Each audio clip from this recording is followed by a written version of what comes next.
Vamos a comenzar esta presentación con Jorge, con el doctor Jorge Caubet. Jorge es licenciado en Medicina y Cirugía por la Universidad Autónoma de Barcelona. Es especialista en cirugía oral y maxilofacial. Es doctor en Medicina y Cirugía por la Universidad Autónoma de Barcelona. Es Fellow del European Board of Oral and Maxillofacial Surgery. Profesor colaborador del Máster de Periodoncia en Implantología en la Universidad de Sevilla y tiene práctica privada en Implantología y Cirugía Maxilofacial en Palma de Mallorca. Así que, cuando quieras, Jorge. Muchas gracias, Fernando. Cigomáticos e implantes pterigoideos. Entrando en materia, los problemas de hueso del maxilar superior, todos los conocéis y nos han llevado a generar técnicas para corregirlos. Durante muchos años pues hemos estado trabajando con elevaciones de seno, con injertos, hemos también aportado nuestras publicaciones en estos campos durante estos años, pero es cierto que estas técnicas tienen algunas cosas que hemos de considerar, pues como son lógicamente un alargamiento del tiempo del tratamiento, morbilidad, etcétera, ¿no? Entonces, pues poco a poco hemos ido generando alternativas a estas terapias que se han basado en buscar sistemas un poco menos invasivos, pues desde los implantes cortos a la colocación de implantes enarbotantes que todos conocéis, ¿no? El protocolo Olon-4, del que no voy a hablar hoy yo, pero sí voy a hablar de implantes pterigoideos y implantes cigomáticos que, como podéis ver, se describieron hace ya bastantes años, ¿no? Y de lo que se trata básicamente es de identificar zonas óseas adyacentes al maxilar superior que en un momento determinado, y lo digo en mayúsculas, no siempre, pueden servirnos para anclar ahí algunos implantes, ¿no? En particular, yo os voy a comentar la importancia pues, de la apófisis pterigoides y del hueso cigomático como puntos de anclaje para estos implantes. El implante pterigoideo fue descrito por Jean-François Toulon, un cirujano maxilofacial francés, y publicado en el libro de Branemark. Este autor, discípulo de Paul Tessier, uno de los más grandes cirujanos cráneo-maxilofaciales, pues comprobaron que la densidad ósea de la apófisis pterigoides era más sólida para anclar implantes que la tuberosidad del maxilar. Entonces, en mayo del 85 trataron al primer paciente y pues luego publicaron toda su serie. Mi amigo Xavi Rodríguez, con el que tengo el gusto de compartir muchas cosas, entre otras ser los pocos representantes maxilofaciales aquí en SEPA, pues ha publicado artículos muy interesantes sobre los implantes pterigoideos. Y bueno, pues básicamente lo que nos han explicado es que estos implantes tienen que tener una longitud aproximadamente entre 13 y 20 milímetros, ni menos ni más, luego explicaremos por qué. Que estos implantes suelen ir con un pilar medial porque se suelen utilizar como puente y que la corrección de la angulación del implante la corregiremos con un pilar multiunit de 30 grados. Lo que es muy importante entender en el implante pterigoideo es el concepto del triple anclaje. Este implante se ancla en primer lugar en el maxilar superior, a continuación pasa por el hueso palatino y a continuación alcanza la columna pterigoidea, que como sabéis pertenece al hueso esfenoides y no al hueso maxilar. A efectos didácticos os presento este vídeo donde podéis ver cómo el fresado del implante pterigoideo pues va por la tuberosidad, que es una zona que conocemos bien, pero a partir de ahí va a pasar por el hueso palatino, que es el que marca la dimensión entre el maxilar y el esfenoides, para finalmente, fresando, llegar a alcanzar la apófisis pterigoides, como veis en esta ilustración que os presento.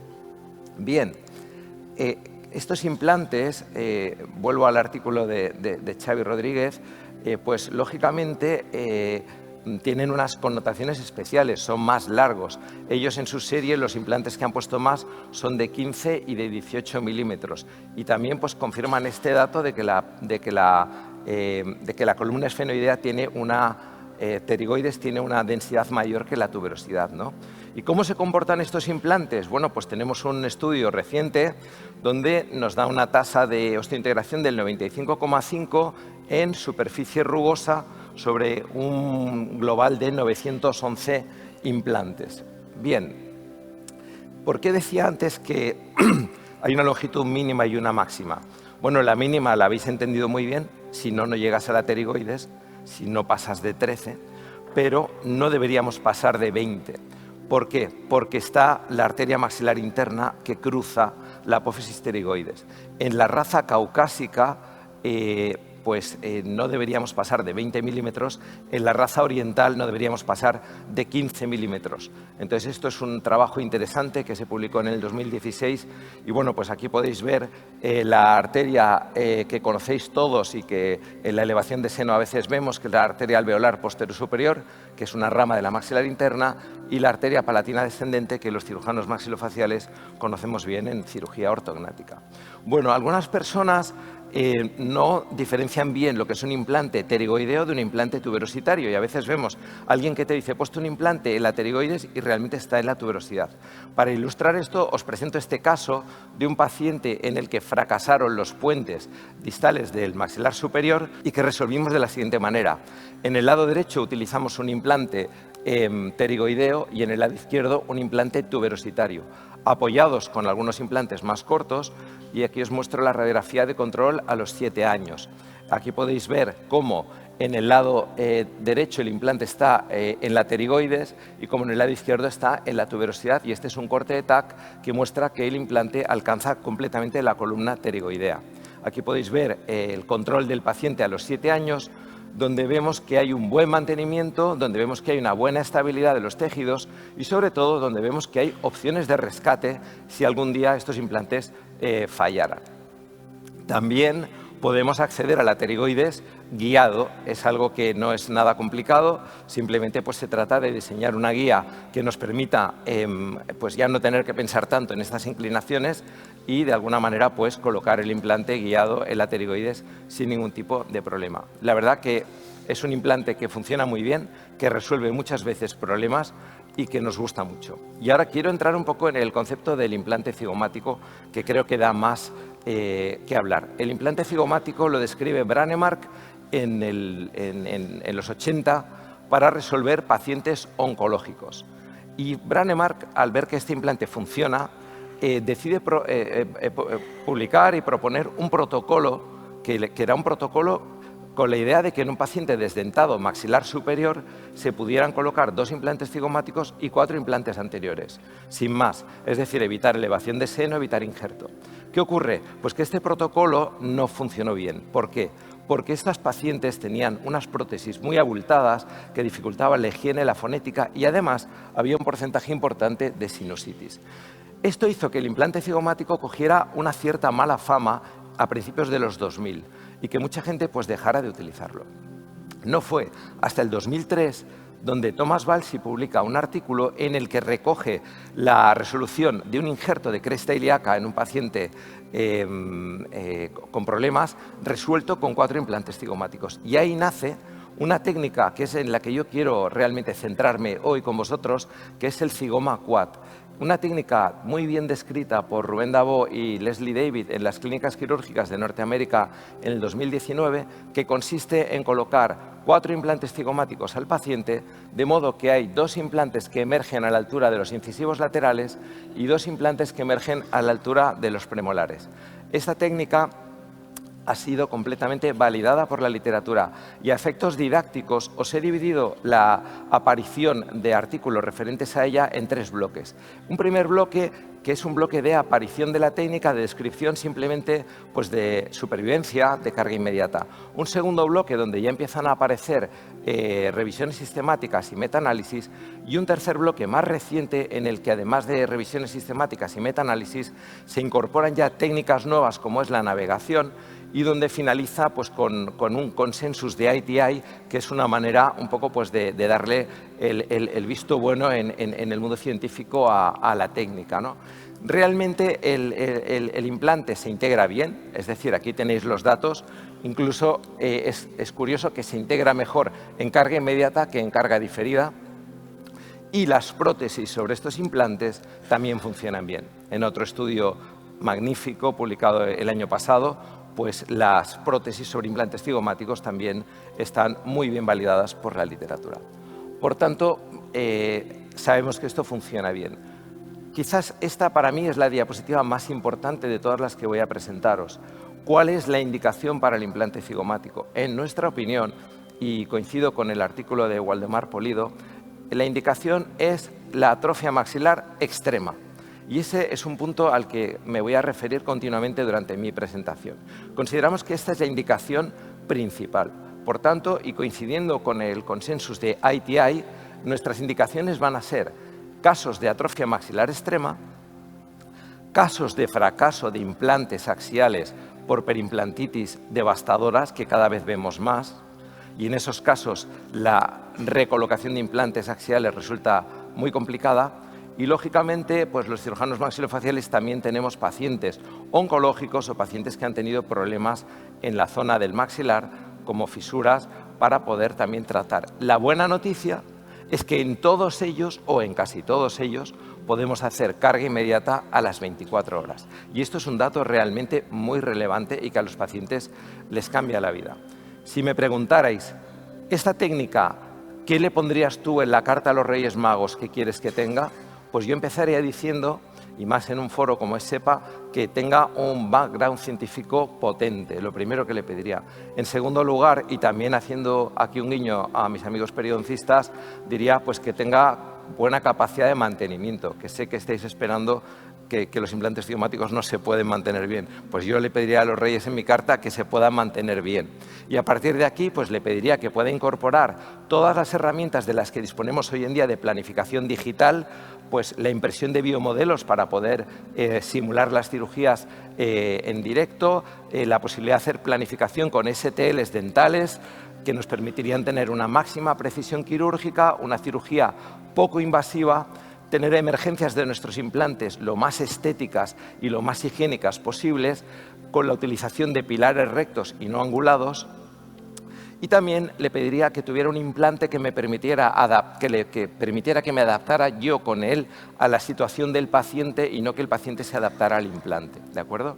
Por último, pediría un protocolo de impresiones digital, pediría carga inmediata y ya, si me cabe y me dejan una última petición, que pudiera hacerlo con cirugía ambulatoria. Esta sería la lista que yo pondría como objetivos de nuestra técnica quirúrgica. Pero bien, el escenario en el que nosotros convivimos son atrofias maxilares de Cavody-Howell tipo 5, tipo 6 o tipo E de Legholm-Izar. Por tanto, estamos muy limitados en un grupo de pacientes que yo creo que son muy significativos. Esto que os voy a explicar ahora es muy importante. La atrofia ósea marca la emergencia de los implantes en la prótesis del paciente. Nosotros, con un STL dental, podemos saber dónde van los dientes del paciente en la prótesis. Pero, como el paciente tiene atrofia, puede ocurrir que yo planifique según la prótesis y los implantes me coincidan perfectamente, como vais a ver en este caso, con lo cual nada que decir.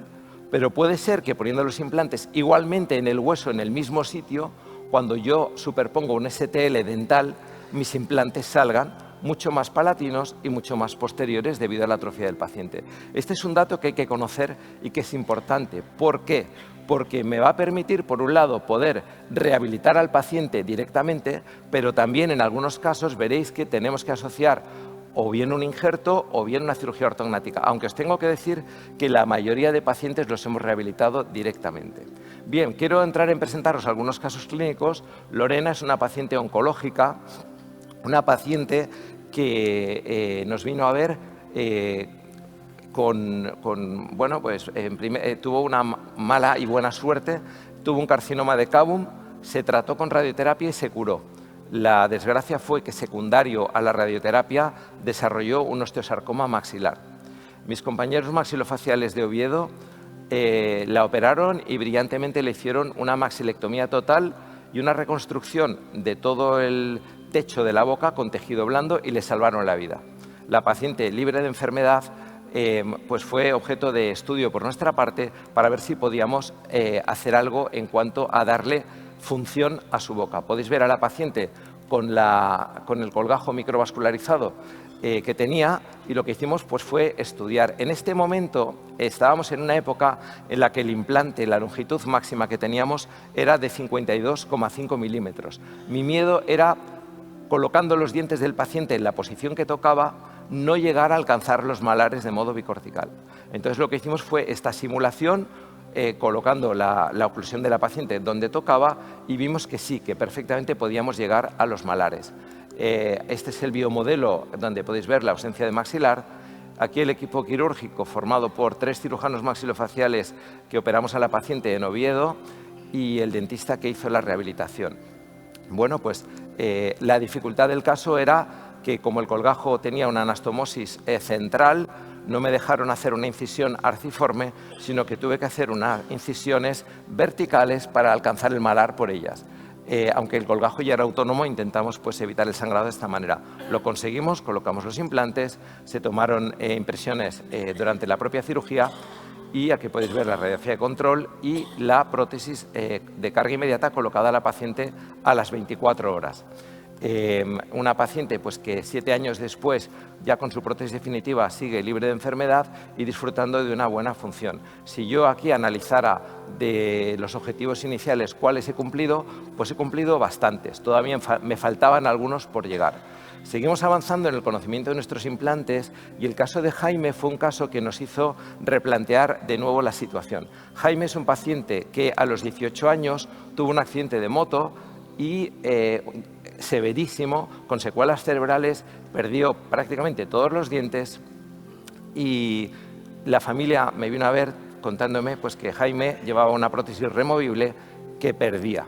Él perdía la prótesis y no la encontraba. Entonces, bueno, a ver si había alguna posibilidad de poner implantes y de dejar esto de una manera fija. Cuando estudiamos el caso de Jaime, lo que vimos pues, es que la atrofia del maxilar era muy considerable a consecuencia del accidente, pero lo que más me llamó la atención fue que la distancia entre la cresta ósea y la emergencia bicortical del malar en los implantes mediales era de 60 milímetros, y el implante más largo que en aquel momento teníamos era de 52,5. Entonces, la industria puso a nuestra disposición nuevos implantes cigomáticos que yo he llamado inteligentes. ¿Por qué? Pues, en primer lugar, porque el ápice es más estrecho, lo cual en el malar te permite ganar algo de distancia entre implantes. Además, el diseño del implante te permite que la parte activa, la parte que se integra, sea rugosa, que la parte que atraviesa el seno o que queda fuera del seno, pero que no tiene ningún tipo de papel en la osteointegración, sea totalmente lisa y mecanizada, y que la parte que está en contacto con el maxilar superior, cuando está, pues tenga unas espiras para que se pueda anclar mejor. Además, implantes más largos, de hasta 60 milímetros, y además implantes con una angulación de 55 milímetros, lo cual permite la colocación de un pilar recto en vez de un pilar angulado, lo cual en quirófano te hace ganar bastante tiempo. Bien, aquí podéis ver la foto de control de la cirugía de nuestro paciente, donde podéis ver pues, que ya no hay aquellas grandes elevaciones de seno que se hacían antes, donde la parte del implante que queda por fuera es totalmente lisa, y que la parte que conecta con el maxilar superior pues, tiene sus espiras para anclarse. Bueno, pues nada, se hizo la carga inmediata, se resolvió el caso de Jaime, y cuando reviso con Jaime qué cumplimos en cuanto al tratamiento, pues ya nos íbamos acercando cada vez más hacia unos resultados mejores. Nos faltaba incorporar la tecnología en nuestra práctica clínica, y lo hicimos utilizando la navegación, que sabéis que en cirugía maxilofacial la hemos utilizado en oncología y en traumatología, y también la cirugía guiada, que está en una fase experimental. Quiero hacer referencia a este artículo publicado por FAN, en el que, de una manera, el año pasado, en el que revisan un poco pues, cuáles son los datos de la cirugía por navegación, de la cirugía guiada y de la cirugía a mano alzada.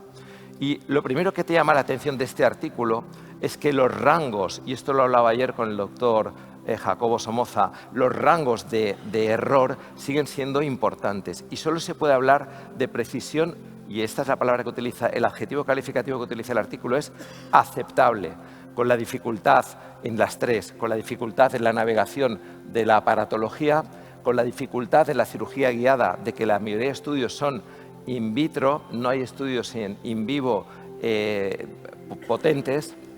Y bueno, pues la cirugía a mano alzada, lógicamente, depende de la experiencia de cada cirujano. En cirugía guiada sobre cigomáticos, podéis ver en este artículo de FAN pues que pues el rango de dispersión entre el punto de entrada y el de salida lo tenéis aquí apuntado. Nosotros estamos empezando a recoger nuestra serie junto con un grupo de Madrid. En este momento tenemos 24 pacientes operados con cirugía guiada y los primeros resultados que tuvimos pues son los que veis aquí, pero sigue habiendo una dispersión importante en alguno de los casos, lo cual hace que no sean técnicas absolutamente perfectas, ¿no? Bien, os quiero enseñar un caso en el que hemos combinado diferentes técnicas, un caso actual de una paciente desdentada total, de larga evolución, por tanto atrofia ósea por ser desdentada de larga evolución, pero además una malposición dentoesquelética que hacía que la paciente no pudiera tolerar las prótesis removibles que llevaba. Entonces, en esta paciente lo que hicimos pues, fue analizar el maxilar superior y vimos que había un nivel de atrofia ósea incompatible con la colocación de implantes habitual. A nivel mandibular vimos que había un bloque de hueso sinfisario que podía permitir la colocación de 3 o 4 implantes y en base a eso decidimos el siguiente plan de tratamiento. Una primera intervención colocando 4 implantes mandibulares con una prótesis inmediata y unos meses después, con los implantes integrados, una cirugía ortognática de avance del maxilar superior de 1 centímetro con la colocación simultánea de 4 implantes cigomáticos y con carga inmediata. ¿Cómo pudimos hacer esto? Pues lo hicimos con herramientas de planificación digital, es decir, primero colocamos los implantes mandibulares y luego ya con los implantes mandibulares en su sitio planificamos un avance del maxilar superior de 1 centímetro, diseñamos las placas de osteosíntesis a medida para que pudiéramos colocar los implantes cigomáticos sin que hubiera ningún tipo de interferencia con las placas de osteosíntesis, como podéis ver en esta secuencia de animación sobre lo que es la planificación. Y con esos parámetros claros nos fuimos a quirófano, operamos la mandíbula sin nada más que decir y una vez operada la mandíbula, luego ya hicimos la segunda cirugía de avance del maxilar superior, como veis aquí, con las placas preformadas y utilizamos la navegación para seguir los trayectos de los implantes que nosotros ya habíamos planificado previamente. Podéis ver en este vídeo cómo estamos operando mirando el navegador y siguiendo esos caminos para llegar a colocar los implantes. Utilizamos plasma para un poco asegurar un poco la mejor cicatrización y aquí podéis ver las radiografías de control. A la izquierda la planificación y a la derecha la superposición que nos hicieron los ingenieros de los implantes teóricos y de los implantes finales, datos que luego hemos medido. Y también deciros que aquí ya todo el protocolo de prótesis de este caso se hizo de modo totalmente digital. Por tanto, habíamos cerrado el círculo digital. Aquí podéis ver a la paciente en el postoperatorio con unas notables mejoras, no solo funcionales, sino también estéticas, y con un cumplimiento de nuestros objetivos del tratamiento pues casi al 100%. ¿Qué nos faltaba? Nos faltaba poder hacer esto con anestesia local y sedación. La cirugía guiada nos ayudó a conocer mejor la técnica y en el caso de María nos atrevimos a través de este protocolo de cirugía guiada, hacer el caso bajo anestesia local y sedación con todo un protocolo de toma de impresiones digital. Aquí podéis ver el caso, es la típica paciente desdentada con una atrofia maxilar habitual y lo que hicimos fue planificar con los STLs dentales la colocación de nuestros implantes, fabricar las guías como veis van atornilladas. Como he dicho antes, estas guías están en fase de desarrollo, estamos todavía viendo que tienen errores y simplemente pues tienes que saber operar al paciente a mano alzada porque te puedes encontrar con problemas, ¿no? Pero sí que es verdad que ayudan. Podéis ver que la paciente no está intubada, está simplemente con unas gafitas nasales y bueno, pues nada, el caso se desarrolló como estaba previsto, la colocación de los implantes, las radiografías y tags de control, la prótesis de carga inmediata y esta es la paciente con la prótesis definitiva donde ya habíamos cumplido todos los objetivos del tratamiento que nos habíamos planteado. Para acabar, Fernando, me gustaría presentaros, ya que hablamos de resultados, dónde estamos en este momento con todo esto, ¿no? Nosotros hemos querido analizar nuestros resultados generales, no de Cigoma Quad, sino de Cigoma, de todo lo que hemos hecho de Cigoma, en estos años y hemos comparado con los datos aportados por el consensus de ITI. Y unos datos muy parecidos en un periodo de tiempo de 15 años de seguimiento en el que todos los pacientes los hemos rehabilitado en nuestra clínica, por tanto tenemos el control del mantenimiento de todos los pacientes, ¿no? Cuando luego hemos querido comparar en concreto nuestra serie de Zygoma Quad, hemos utilizado este artículo publicado por Rubén Dabó y colaboradores en el año en el 2024, y me da mucha alegría ver que tanto el equipo de Rubén Dabó como el nuestro hemos sido muy estrictos con la indicación. Fijaros que Rubén en 17 años ha puesto solo, y lo digo entre comillas, 224 implantes, y nosotros en 15 años hemos puesto solo 180 implantes en el protocolo Zygoma Quad. No son muchos, pero es que la indicación es la que es, y defiendo que es una indicación concreta. Hay otras técnicas de las que nos hablarán nuestros compañeros que permiten. Bueno, ya para acabar, conclusiones. Importante, la atrofia ósea marca la emergencia de los implantes en la prótesis del paciente. Me parece relevante porque nosotros tenemos que saber por dónde van a salir los implantes en la prótesis, pero además el paciente lo tiene que saber.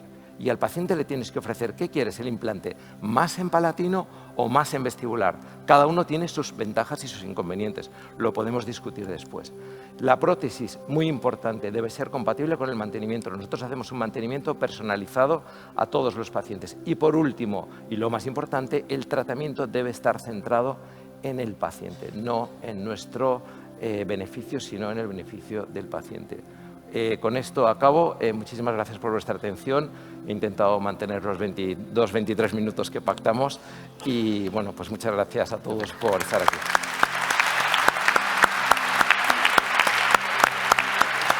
Mientras Leonardo se va preparando para su presentación, me gustaría hacerte una pregunta y va muy en relación con tu última conclusión.